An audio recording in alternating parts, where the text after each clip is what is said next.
राज्यात मुख्यमंत्री माझी लाडकी बहीण योजनेअंतर्गत पात्र लाभार्थी महिलांना प्रत्येक महिन्याला 1,500 रुपये महिना दिला जातो. ज्या महिला या योजनेच्या निकषात बसतात त्यांनाच हा लाभ दिला जात आहे. दरम्यान सध्या सरकारकडून मे महिन्याचे 1,500 रुपये महिलांच्या बँक खात्यात ट्रान्सफर केले जात आहे. तुमच्याही बँक खात्यात पैसे जमा झाले आहेत का ते लगेच जाऊन चेक करावे असे आवाहन करण्यात आले आहे. राज्य सरकारने याआधी मार्च आणि एप्रिल महिन्याचे पैसे एकाच वेळी जमा केले होते. काही महिलांच्या बँक खात्यात थेट 3,000 रुपये जमा झाले होते. त्यामुळे यावेळी देखील 3,000 रुपये मिळणार की नेहमीप्रमाणे 1,500 रुपये बँक खात्यात जमा होणार असा प्रश्न लाभार्थी महिलांकडून विचारला जात आहे. मिळालेल्या माहितीनुसार 15 जून पासून लाभार्थी लाडक्या बहिणींच्या बँक खात्यावर 1,500 रुपये जमा होण्यास सुरुवात झाली आहे. त्यासाठी राज्य सरकारने 10 जून रोजी 344 कोटी रुपयांची तरतूद केली आहे.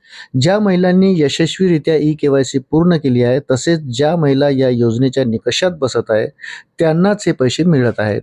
याआधी सरकारने मार्च आणि एप्रिल महिन्याचे पैसे एकत्रितपणे महिलांच्या बँक खात्यावर पाठवले होते. त्यामुळे यावेळी देखील मे आणि जून महिन्याचे एकूण 3,000 रुपये मिळतील अशी आशा महिलांना होती.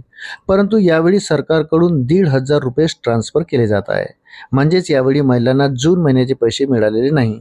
आता जून महिन्याचे पैसे हे जुलै महिन्यात दिले जाण्याची शक्यता आहे. लाभार्थी महिलांनी ई-केवायसी करावी असे आवाहन केल्यानंतर त्यांच्या कागदपत्राची पडताळणी करण्यात आली. यातून साधारणतः 80 लाख महिला अपात्र ठरल्या. म्हणजेच आता 80 लाख महिलांना या योजनेचा लाभ दिला जात नाही आहे.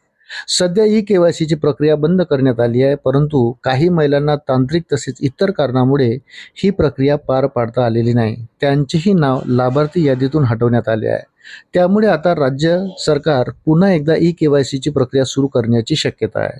तसे सुतोवाच मुख्यमंत्री देवेंद्र फडणवीस तसेच उपमुख्यमंत्री एकनाथ शिंदे यांनी केलेले आहे. आता नेमके काय होणार हे पाहणे महत्त्वाचे ठरणार आहे. अशाच नवनवीन अपडेटसाठी व्हिडिओला लाईक आणि चॅनलला सबस्क्राईब जरूर करा. धन्यवाद.